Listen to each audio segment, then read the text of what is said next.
Alright, what's up guys? The video's been a long time coming. I ended up being out of town for 2 weeks for work, and I could have made a video for you last weekend, but the weekend went by super fast and I had a lot of stuff to do, so excuses. But I'm just going to go over everything that I've done so far in the garden, what I've learned from what I've done, and that's basically it for what I'm going to go over. With the lettuce, that's one of my favorite things in the garden right now. It's just taking off beautifully.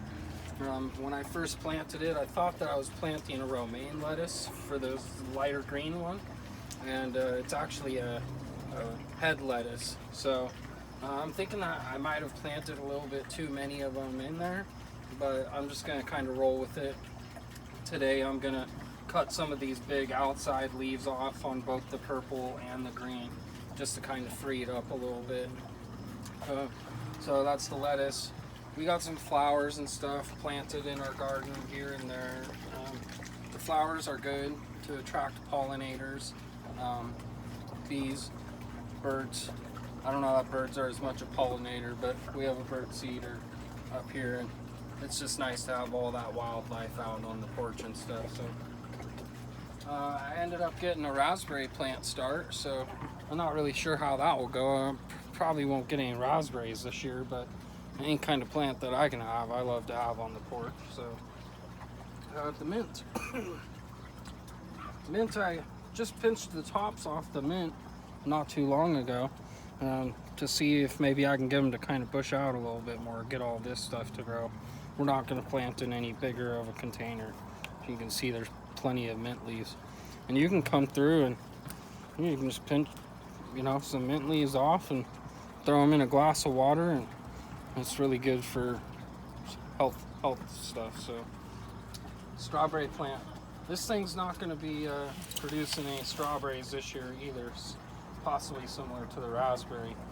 You're supposed to actually pinch off any new flowers, so if any flowers start coming out of these areas, then we'll pinch them off and just let the plant grow this year, and then next year it will come back and it will be nice and big and ready to fruit. This is just another, we got some sunflowers and a couple of random things sprouting in here from being underneath the birdseed. Compost is going great. This stuff was just had a few bags of worm food that I ended up not being able to really use because it was stinking really bad, so I started a regular compost pile, and this stuff is just looking super rich. So I'm definitely looking and feeling excited to use this stuff on the garden come this mid-July and stuff. So tomato plants, these things have really gotten huge. What I'm doing with my tomato plants is, you can find videos about this too, is removing suckers. What a sucker would be is that you got your regular branches that are nice and big, like these couple of ones here, and then you come down here into these areas where you can see I already don't have a branch anymore, but the branches just get they're small down here, and there's so many of them. If you let them all grow, then it's going to diminish your yield for the big upper parts of the plant. So you take off all those little lower branches that are weak and small looking, and that'll help all the growth go upward to the rest of the plant.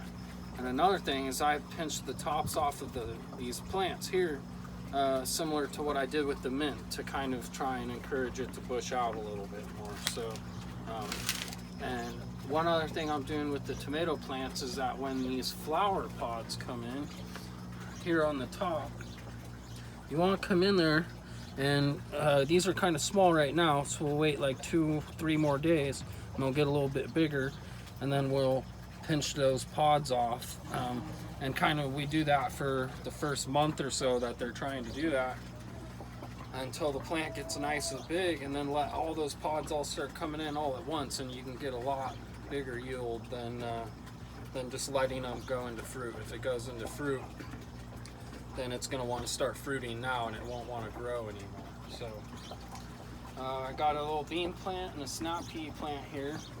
I kind of was wondering why I didn't have any other sprouts here, and I just realized the other day that we have this big robin that's been coming here and digging in the soil. It's been picking the redworms out of my soil. Ah, darn thing. But I think that it possibly found some fresh bean and pea sprouts while it was looking for some fresh worms and was eating our sprouts. So I kind of went stir crazy just this last plant. I just planted a ton of seeds in here, and all as they come up, pick them out and let the strong ones stay where I want them. So it is time for us to do some radish picking. About the radishes, this was my first time growing in this kind of radish tray before, and I really wasn't happy with it. I don't think that the radishes have enough room. I just kind of went off of a YouTube video that I watched, and it was a fun experiment. You can see I got some nice little small radishes, and I do have a lot of them here, so we're gonna go ahead and pick those all tonight. With the leaves, I'm gonna cut off the lettuce. I'll be able to chop all this up and have a nice little salad. So you can kind of see along here on the ground, we got some morning glories planted. They're just gonna kind of grow up in these vines and whatnot. Just more good scenery and stuff for the deck. Another big tomato plant. And just a couple more things here. Celery. Celery is doing great. My worm castings must be working or something, because this stuff is it's green, it's growing nice. When I read about celery, it was saying that it's good to plant it with onion. And so because I already had a chive plant growing in this container, I thought, oh, it might grow good with chive. But you can see that the two celery plants that are closest to the chive plant are actually yellowing. So I'm not 100% sure what the cause of that is, but either way, I probably won't be doing, a little chive celery experiment like that in the future, especially with the onions that we have growing right next to them, doing so well. These things, 2 weeks, and they grew like this much. I came back and I couldn't believe it. So it was super exciting, super fun. Those were just like little bulbs about this big we bought at the garden store called bunching onions. And you just plant the bulb right there on the surface and you get all those onions. So, and then of course we got a couple herbs here, and herbs can you got to read about each individual herb. I'm still new to the cilantro. I was reading something about picking off the bolts. I'm guessing that's like as it shoots up and starts doing this little weird different thing. You can kind of see like these little different leaves here. So it's kind of like getting ready to try and seed, and so you want to like cut the tops off so that it doesn't actually seed. And then this is actually playing big enough at this point we could start picking off leaves if we want to. And same with the basil. I wouldn't start picking leaves off the basil yet, but you can kind of see it's starting to do a little something different than just grow leaves up here. So it might start trying to go to seed to us on us, and if that's the case, then I'll read about it, but I'll probably just top it and get it to push out more. So I'm doing the worm casting tea. I've been doing that every week. It's just 2 cups of the worm castings and 2 tablespoons of molasses, and it seems to be working great.